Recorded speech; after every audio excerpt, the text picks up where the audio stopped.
Stop what you are doing right now. Whatever it is, set it down.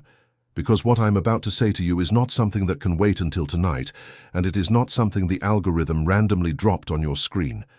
I need you to hear me clearly before this day closes.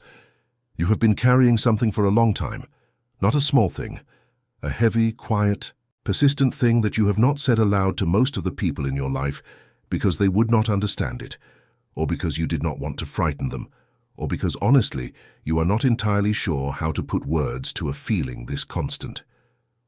Something is circling what is yours, your home, your family, your finances, maybe all three. And you have felt it, the way you feel a low-pressure system before the storm arrives. A sense that forces you did not invite are positioning themselves around the perimeter of your life, watching for a crack, watching for a moment of weakness, watching for the instant you let your guard down, and you have not let your guard down. That is what I want to say to you first. You have stood your post. In silence, without applause, without anyone handing you a medal, you have kept watch over what God entrusted to you. Months. In some cases, years. You have passed a test that most people around you did not even know you were taking. Chosen one. The very fact that you are still here, still standing, still fighting for the people and the promises under your roof, that is not a coincidence. That is evidence of something that is built into you. But I need to tell you what moved today. I need to tell you, before June 4th ends, that something shifted in the heavenly court on behalf of those who are being circled in silence. I was placed here, not by the algorithm, not by a marketing team's best guess at your browsing habits. I was placed here in front of you today because there is a word that belongs to you right now, and the word is this: what is circling your house does not have the final word. The forces that have positioned themselves around what is yours do not hold the pen that writes the ending of your story. That belongs to someone else entirely. I know what the exhaustion feels like from the inside. I want you to know that I know. It is not a dramatic, visible kind of exhaustion. It is the kind that lives underneath the surface of a normal day. It is the sense at the back of your mind, constant and low, that something bad is on its way. You cannot see it yet, but you can feel it gathering. It is the awareness of invisible eyes, not paranoia. You know the difference. You know the specific people who have positioned themselves to watch you fail. The ones who sabotage quietly, who smile in the right rooms, who plant the right words with the right people. You see them. You have been watching them watch you. And then 3 a.m. comes. And your body is exhausted, but your mind will not stop running the scenarios.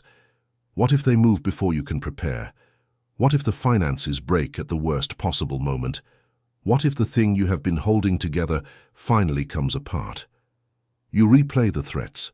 You calculate the angles, and you wonder in a silence so deep you would never say it out loud. Does God see what they are doing to me?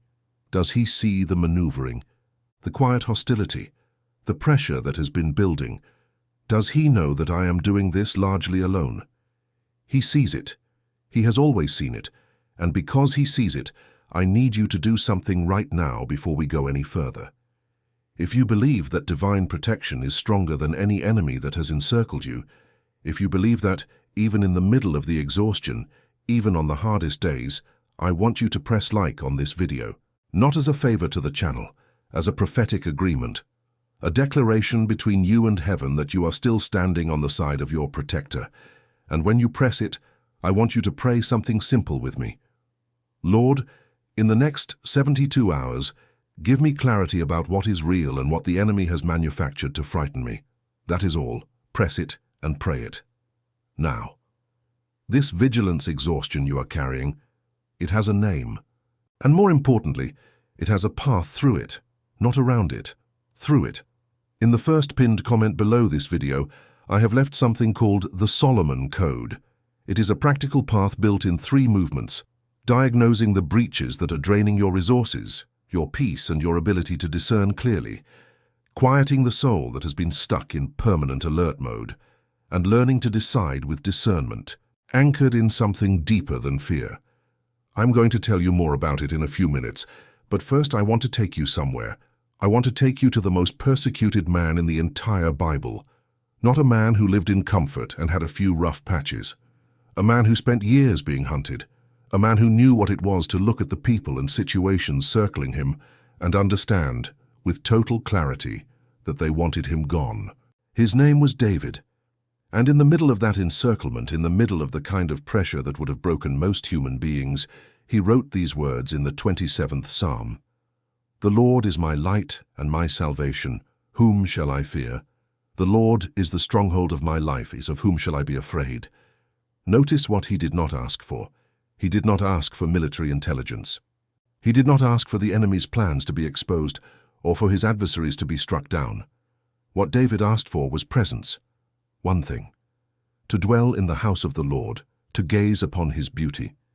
He understood something that took him years of being hunted to learn, that the presence of God is not just comfort, it is the shield that no human army can penetrate. He was surrounded, and he positioned himself under cover rather than reaching for a weapon he did not need. That positioning became the most powerful military strategy of his life.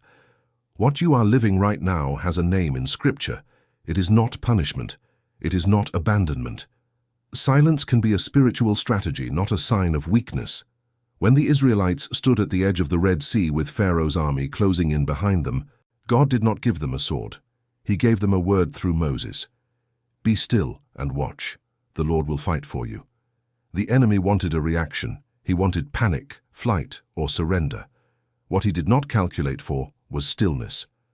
What he cannot operate against is a person who has learned to position themselves under cover and hold the line without flinching. Psalm 27 verse 3 says this, "Though an army encamp against me, my heart shall not fear. Though war arise against me, yet I will be confident." That is not denial. David was not pretending the army was not there. He saw it clearly. He named it clearly. And from inside the naming, from inside the full acknowledgement of what was circling him, he made a declaration about his position, not about his strength, about his cover. Tonight, before you sleep, I want to give you something concrete to do. I am calling it the reverse tribunal technique, and it comes directly from Isaiah chapter 54, verse 17. This is the word: "No weapon that is fashioned against you shall succeed, and you shall refute every tongue that rises against you in judgment. This is the heritage of the servants of the Lord, and their vindication from me, declares the Lord." Read that again. This is the heritage of the servants of the Lord. Not a promise you have to earn tonight, not something you qualify for when you finally get your life together. This is your inheritance, already pronounced.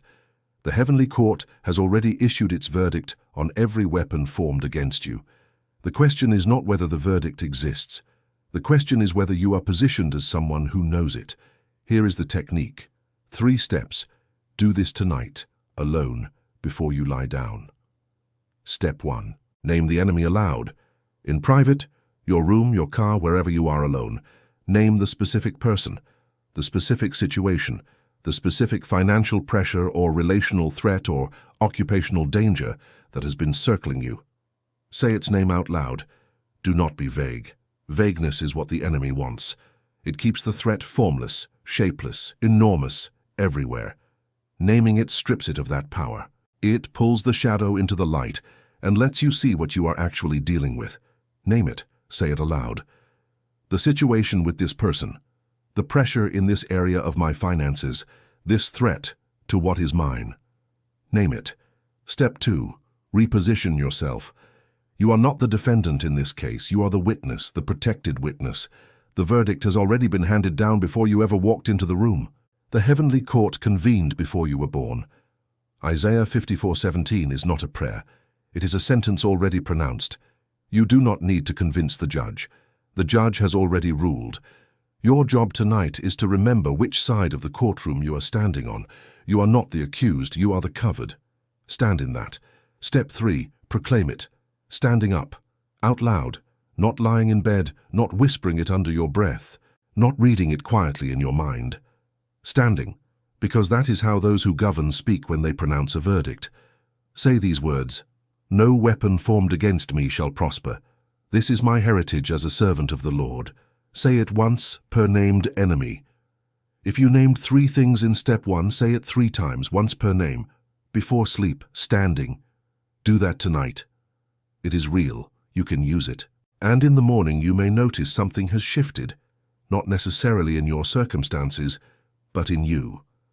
The soul settles differently when it has exercised authority it forgot it had. Now I have to be honest with you. What I just gave you will help you tonight. It is not a small thing, but I have to be equally honest about this. One isolated technique does not resolve months of accumulated vigilance exhaustion. A single tool does not replace a system. And this is the word I need to leave with you before we close. You do not need another comforting verse. You need a system of discernment. God does not want you living in permanent sentry mode over your own household. He did not design you for that. He wants you to govern your mind, your family, your decisions, your resources, from a place of clarity rather than from a place of constant braced alertness. To govern, you need what Solomon asked for when he inherited the weight of an entire kingdom. He did not ask for wealth. He did not ask for power. He asked for discernment. The ability to distinguish a genuine threat from a shadow the enemy constructed to keep him reactive and exhausted and away from his actual assignment. That is what the Solomon Code is built around. It is not another devotional for people who are doing fine. It is a protocol, a structured system, built specifically for someone who has reached the place where you are right now. It moves in 3 parts. The first, diagnosing the specific breaches, spiritual, relational, financial, that are draining the resources and the peace and the discernment you need most. Not every sense of danger is a real threat. Some of it is manufactured. You need a way to tell the difference. The second, quieting the soul that has been stuck in permanent alert. Sleeping in peace, waking with clarity instead of immediately calculating the angles, operating from rest rather than from vigilance. The third, deciding with discernment every day, anchored in the practical wisdom of Proverbs, applied to your real life, your real relationships, your real financial pressures, your real household. No seminary degree required, no ancient Hebrew, no theological system you have to learn before it works. It was built for where you actually are. The link is in the first pinned comment, the Solomon Code. Look for it. Now, before I let you go, I want to ask you one more thing. Look at the comments and write 2 things for me. First, your city and state, just city and state. Because there are people watching this from across the country, and I want to know where you are. And second, write these words. I know who I am. Write them as a declaration, not a wish, not a hope. A statement of fact about where you are standing and whose you are. I know who I am. Let the people beside you in the comments see it. And if you know someone in your life who is watching from silence, who has not said anything but you can see the exhaustion in them, who you know is carrying something like this, send this to them tonight. Not with a note, not with an explanation. Just send it. They will know why. One last thing. The path I mentioned, it will be there when you are ready. Tonight, tomorrow, next week. The Solomon Code does not expire. But I want to say this gently because it is true. Protection we delay sometimes becomes never. Not from lack of faith, not from lack of desire, from accumulated exhaustion that slowly convinces us that later is fine, that we will get to it, that we have more time than we do. Do not let exhaustion make that decision for you. The door is open. Walk through it when you are ready, and let ready be soon.